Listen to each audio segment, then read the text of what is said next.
It has been the darkest week in my life for 20 years. And I say that without any hyperbole. And it's also a reminder that none of this is necessary. And I think the bitterest pill to swallow is that Steve Holt has in previous, he says this bill is necessary. Um, but he's also said in prior sessions that like he has killed this bill before. Like he has prevented it from even going out to the House floor. And to do an abrupt 180 change is beyond the pale. And the reasons that he is selling it for are being sold entirely untruthfully. There is no reason for this bill.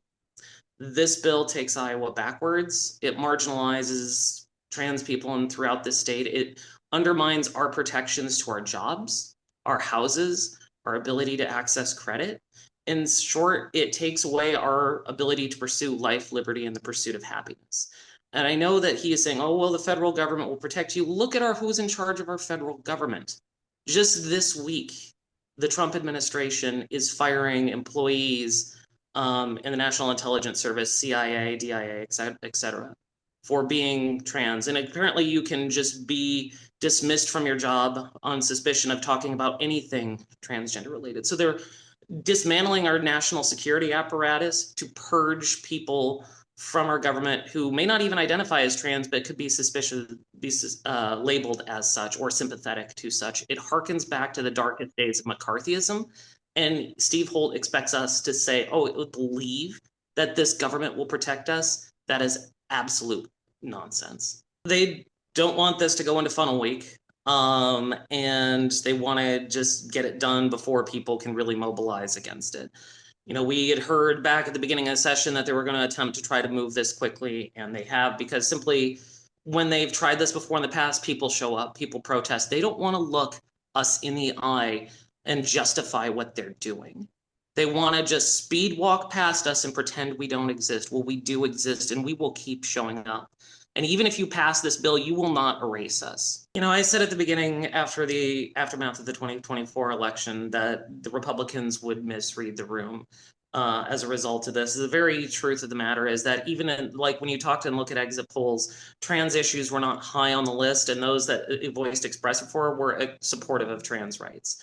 What people want is their government to improve their lives.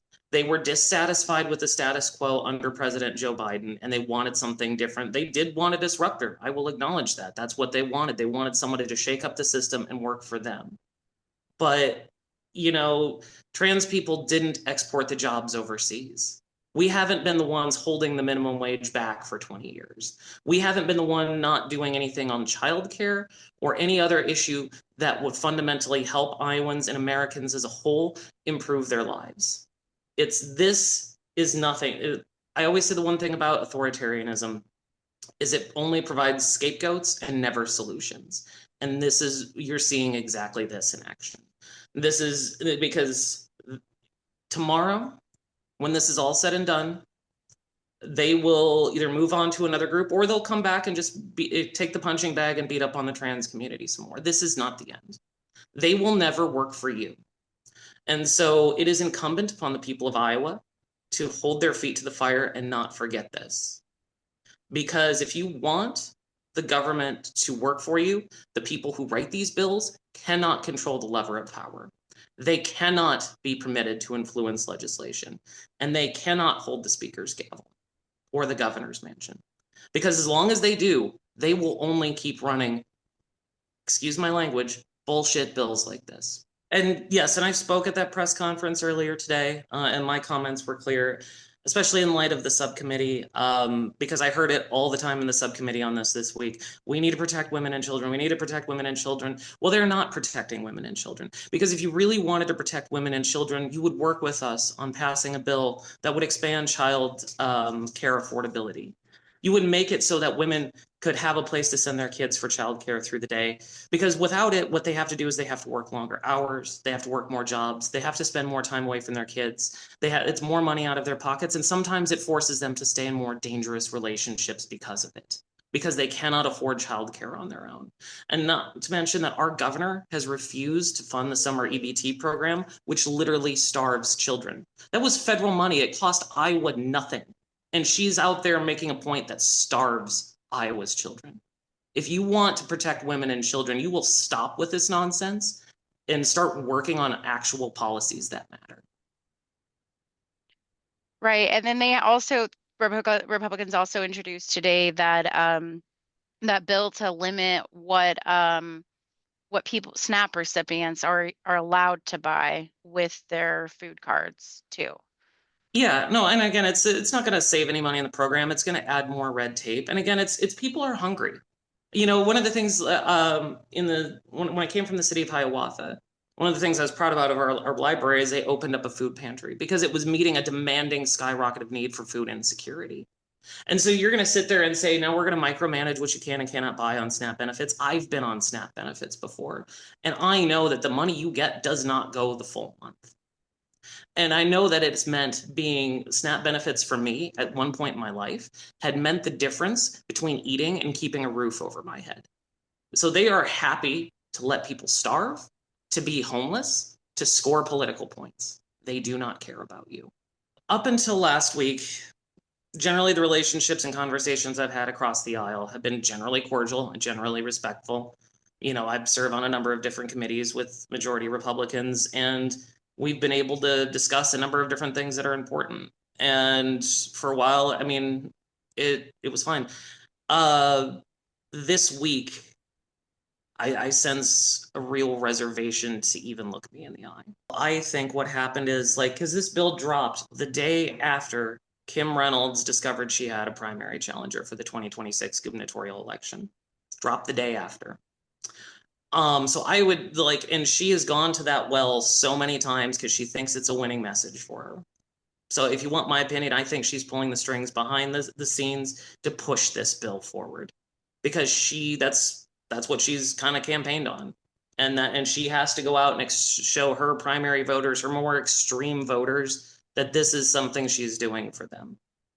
So it's all politics. It's base politics at its worst. And it makes us Iowans, it makes our state look terrible in the eyes of the nation. We have a long and proud history of civil rights in the state of Iowa. And, just looking back, in 2007, 2009, when we both added this Civil Rights Act and when Iowa legalized same sex marriage, it was cathartic to say is well, I guess Iowa is more progressive than California and New York. And it was to know that we were a bastion of freedom in the Midwest, to know that people would come here because they had dignity and equality under the rights of the law.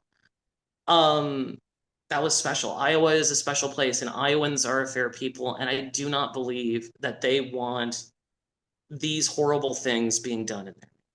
I think it's a very small percentage of people who write the checks in the GOP that want this, but I don't believe it's the will of the majority of Iowan voters.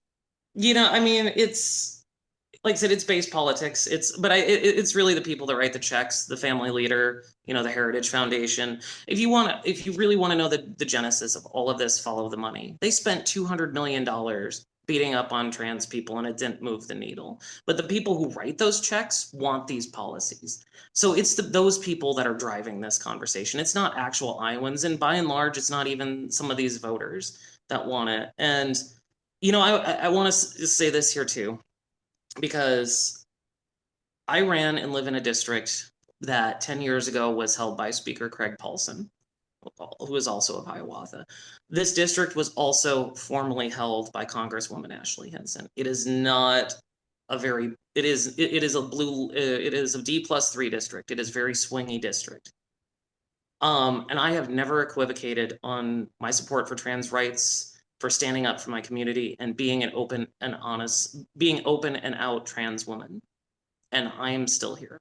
So, and I know from knocking the doors that only a handful of people really talked about this issue, but most people wanted to know what we could do to make the economy better for them. I talked to seniors who wanted to know who's going to take care of them when they retire and when they need health care in the next 10 years, because the very truth of the imagination is we're pushing our workforce out of the state with these bills? So the answer to that question may be nobody. I never want to say that there's nothing that you can do. Always speak out, always talk to people, always reach out to lawmakers. Never go silently into that good night. Rage, rage, rage against the dying of the light. So fight it, and protest and talk with every fiber of your being.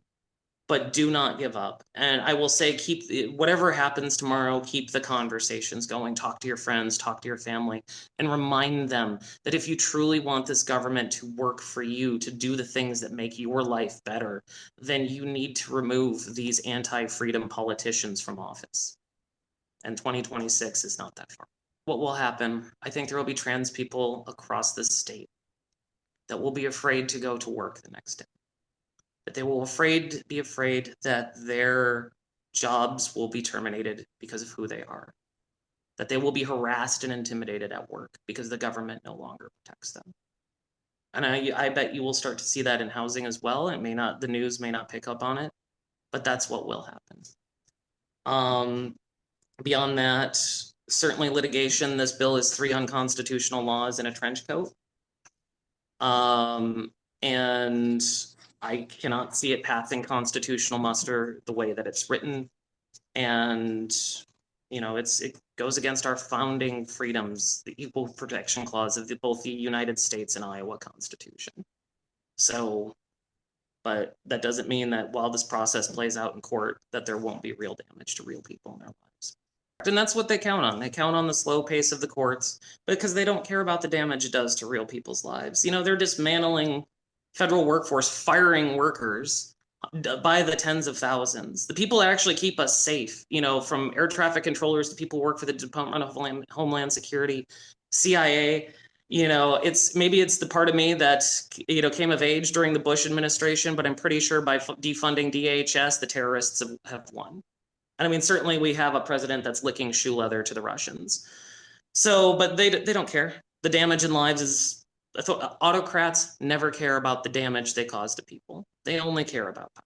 That's all they care about. And, and I've talked to people with intersex children who are worried that this erases law. I had a classmate in grade school that, was assigned male at birth, found out as he was coming of age that he had a uterus because intersex conditions happen on average more than 1% of the human population. Not to mention that, I don't know what this obsession with defining people at birth is. Like, listen, my birth certificate says I weighed 5 pounds and had red hair. Neither of which of those things is any longer true. People do change gender all the time. I have done it. I did it 20 years ago. And so to try to forcibly put that as an inaccuracy on my identification, and it opens the door to harassment, intimidation, and threats of violence.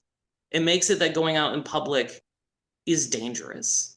And I'm a very open person, and even I'm afraid of those scenarios. And yeah, it is cruel, but that's the point. Like, the point of this law is they don't want us to exist. Full stop. They want to push us back to the closet, and I know, as what had happened with the gender affirming care ban for minors, that we went up there and testified like this will cause people to commit suicide, and they don't care.